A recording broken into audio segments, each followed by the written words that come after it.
आज मी घेऊन आलेली आहे तुमच्यासाठी एकदम चटपटीत, एकदम रुचकर आणि झटपट होणारे लिंबाचं लोणचं. तर हे लोणचं बनवण्यासाठी जास्त वेळही लागत नाही. तर बघू शकता मार्केटपेक्षा पण भारी असं लोणचं झालेलं होतं. तर दिसतानाच एवढं भारी दिसतंय, तर खायला पण एवढंच भारी झालेलं होतं. चपातीसोबत, भाकरीसोबत, भाजीसोबत किंवा जेवताना तोंडी लावण्याला एकच नंबर लागतो. त्यामध्ये भाजीला नसेल तर चपातीसोबत तुम्ही हे लोणचं खाऊ शकता. एक नंबर रुचकर झालेलं होतं. तर पहिल्यांदा मी बनवलं, त्यानंतर खाऊन पाहिल्यानंतरच तुमच्यासाठी हा व्हिडिओ घेऊन आलेले आहे मी. तर मी ह्या व्हिडिओमध्ये कशी प्रोसेस फॉलो केली लोणचं बनवताना ते पूर्ण मी तुम्हाला दाखवणार आहे. घरीच मसाला तयार केला होता लोणच्याचा, तोच यूज केलेला आहे. तर ते सर्व मी या व्हिडिओमध्ये दाखवणार आहे. तर सर्वांनी हा व्हिडिओ शेवटपर्यंत नक्की पहा आणि व्हिडिओ आवडला तर माझ्या चॅनेलला लाईक, शेअर आणि सबस्क्राईब करायला विसरू नका.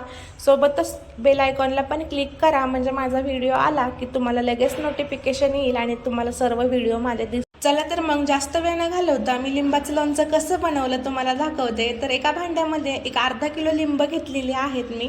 तर हे लिंब जे आहेत ते मी मार्केट यार्डवरून आणलेली होती. अर्धा किलोला 3-4 लिंब कमी असतील, तर 4-5 दिवसापूर्वी ही लिंब आणलेली होती.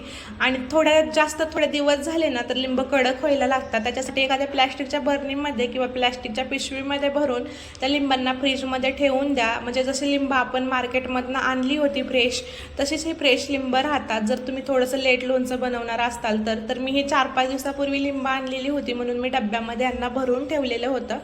आणि 4-5 दिवसानंतर ना आहेत तशीच एकदम फ्रेश ही लिंब दिसत होती. तर या लिंबांना पहिल्यांदा तर 2 ते 3 वेळा स्वच्छ पाण्याने धुवून घ्यायचं आहे, कारण याच्यावरती औषध वगैरे फवारलेलं असतं. त्याच्यामुळे अगोदर त्याला व्यवस्थित असं 2-3 वेळा स्वच्छ पाण्याने धुवून घ्यायचं, नंतरच त्याचं लोणचं लिंबाचं बनवायचं आहे. तर मार्केटमधून लिंब आणताना शक्यतो करून पातळ सालीचंच लिंब घेऊन या, जेणेकरून लिंबाचं लोणचं अजून टेस्टी आणि एकदम भारी असं होईल.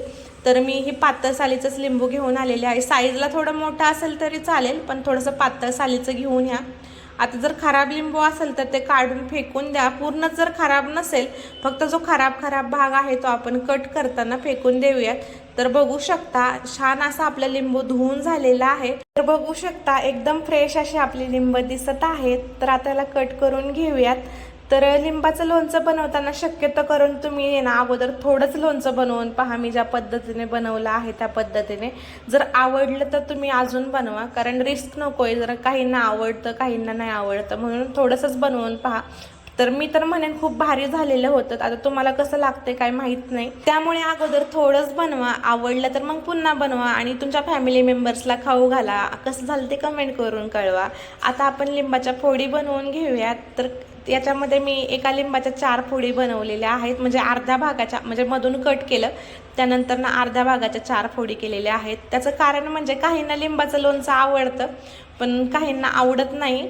ते काही थोडंसंच लोणचं खातात पण मोठी फोड घेतात आणि मग ती फोड वायाला जाते. म्हणून काही लिंब मी छोट्या तुकड्यांमध्ये कट केलेले आहेत आणि काही जे आहेत त्याच्या मी 2च तुकडे केलेले आहेत, म्हणजे अर्ध्या लिंबाच्या 2च फोडी केलेल्या आहेत. समोर तर मला व्हिडिओमध्ये दिसतच असेल, माझ्या बोलण्याचा अर्थ तुम्ही पण समजून घ्या. आता लिंबाच्या फोडी करताना जर खराब भाग असेल थोडासा तर तो तेवढा भाग कट करून टाकायचा आणि बाकीचं लिंबू यूज करायचा आहे. जर चांगला असेल तर पूर्ण खराब असेल तर ते फेकून द्या.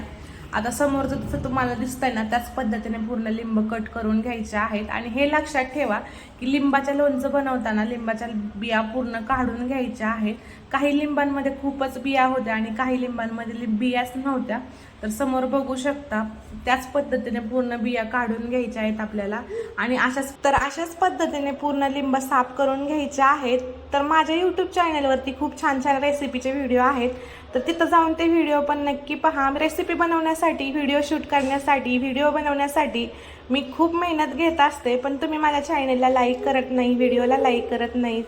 तर तेवढं लाईक करायला विसरू नका. सोबतच व्हिडिओ आवडला तर चॅनलला सबस्क्राईब करायला पण विसरू नका. तर आपले लिंब पण व्यवस्थित असे कट करून झालेले आहे. सोबतच मी इंस्टाग्राम आणि फेसबुकवरती सुद्धा नवीन पेज ओपन केलेलं आहे आपल्या रेसिपीचं. तर तिथं जाऊन पण सर्वांनी मला इंस्टा आणि फेसबुकला फॉलो करा. डिस्क्रिप्शनमध्ये मी लिंक देते, त्या लिंकवरती जाऊन फॉलो करायला विसरू नका. तर आपले लिंब व्यवस्थित असे कट करून झालेत. बघू शकता एकदम फ्रेश असे लिंब दिसत आहेत. तर आता आपण पुढची प्रोसेस पाहूयात. त्यासाठी कुकरमध्ये मी 2 चम्मच तेल ॲड करून घेतलेलं आहे.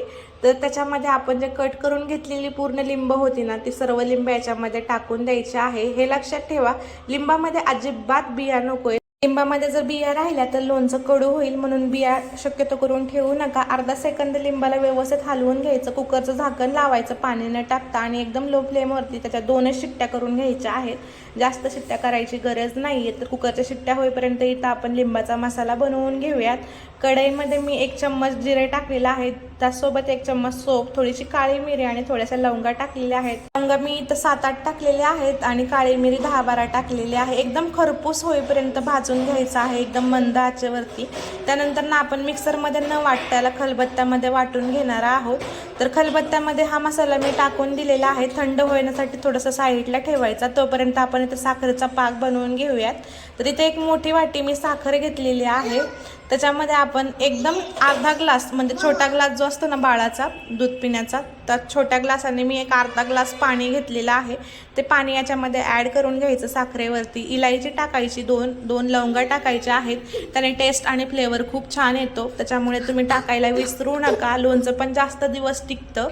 इकडे साखरेचा पाक तयार होईपर्यंत आपण जे मसाले खलबत्त्यामध्ये टाकलेले होते भाजून, ते आता वाटून घेऊयात खलबत्त्यामध्ये। तर शक्यतो करून मसाले जे आहेत ना, ते एकदम खरपूस असे एकदम मस्त असे भाजून घ्या, एकदम क्रिस्पी होतात ना त्या पद्धतीने।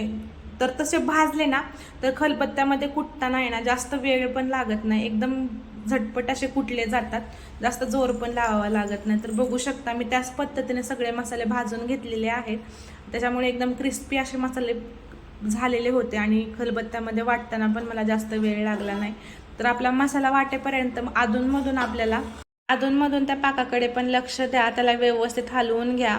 तो तयार झालाय का तो पण चेक करा, नाहीतर पूर्ण पाक आटून जाईल, घट्ट होईल। तर आपला पाक रेडी झालाय का हे पण चेक करायचं। तर 1 तार येत असेल तर आपला पाक असा मस्तपैकी रेडी झालाय हे समजून घ्यायचं आहे। तर पाकाला 1 तार यायला लागलेली आहे आणि आपला जो मसाला जो आहे तो पण व्यवस्थित असा कुटून झालाय आबडधोबड। ह्या मसाल्यांचा फ्लेवर इतका भारी उतरला होता ना लिंबाच्या लोणच्यामध्ये, खाताना तर एकच नंबर टेस्टी लागत होता। नक्की असा मसाला घरी बनवा आणि मग लिंबाचं लोणचं बनवा, कारण लिंबाचं लोणचं बनवताना मसाल्यामध्येच एकदम टेस्ट येते लिंबाच्या लोणच्याला, म्हणून मसाले तर 1 नंबर भारी भाजले पाहिजेत आणि वाटले पण पाहिजेत। आता आपण कुकर ओपन करून पाहूयात। कुकर पूर्णपणे थंड झाला ना मगच ओपन करायचं, पूर्ण लिंब थंड करून घ्यायचे आहे शिजल्यानंतर ना। आता आपला पाक पण रेडी झालेला आहे, बघू शकता। आता हळूहळू करून आपण सगळे मसाले जे आहेत ते पाकामध्ये सोडून देऊयात। पाकाला 1 तार यायला लागली, बघू शकता। तर आता जो कुटून घेतलेला मसाला होता ना, तर तो मसाला आपण ह्याच्यामध्ये ॲड करून घेऊयात। त्यानंतर मी 1 लाल मिर्च पावडर टाकलेली आहे 1 चम्मच, त्यानंतर थोडीशी हळद टाकायची आहे कलरसाठी।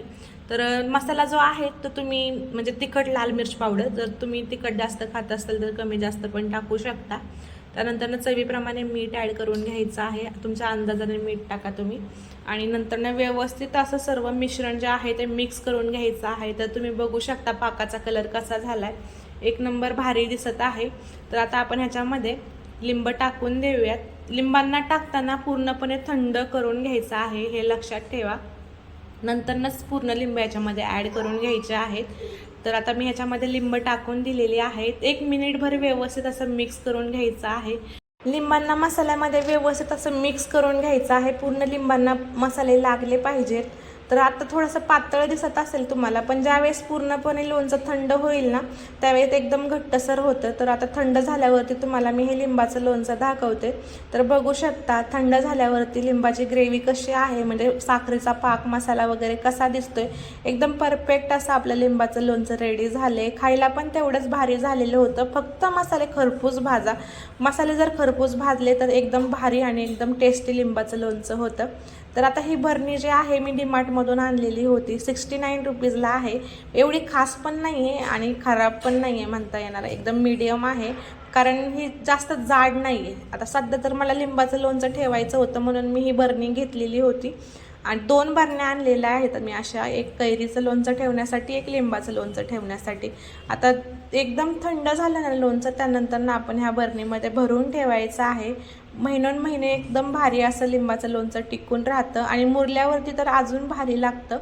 तर पहिल्यांदा खाल्लं तर थोडंसं त्यांना आवडलं नाही, पण ज्यावेळेस लिंबाचं लोणचं व्यवस्थित असं पाकामध्ये मसाल्यामध्ये मुरलं ना, त्यानंतर एक नंबर भारी लागलं. तर तुम्ही अशाच पद्धतीने पूर्ण प्रोसेस फॉलो करून हे लिंबाचं लोणचं नक्की घरी ट्राय करून पहा. कसं झालं ते कमेंट करून कळवा. आणि व्हिडिओ आवडला तर आपल्या चॅनलला लाईक, शेअर आणि सबस्क्राईब करायला विसरू नका. सोबतच मला इंस्टाग्राम आणि फेसबुकला पण फॉलो करा. आता आपण भेटूयात नेक्स्ट व्हिडिओमध्ये नवीन रेसिपीसोबत.